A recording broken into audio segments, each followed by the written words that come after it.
Hi everyone, on Windows 11, when an app isn't opening or not working for any reason, you can reset it to its default settings to resolve the most common issues.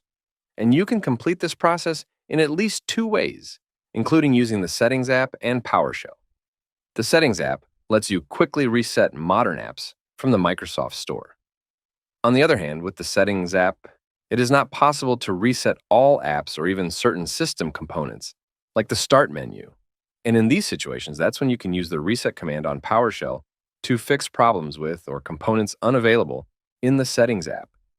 In this guide, I will teach you the steps to reset an app to fix issues on Windows 11. Use these steps. First, open Settings on Windows 11 and click on Apps. Next, click the Installed Apps tab and select the app to reset on Windows 11. Next, click the menu, three-dotted, button on the left side and click on Advanced Options and Option 1.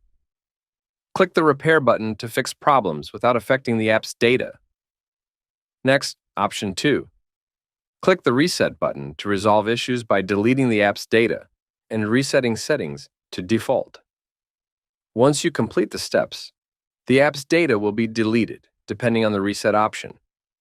Upon launching the app again, you may need to log into the service and configure your settings again. This method only works for specific apps available through the Microsoft Store.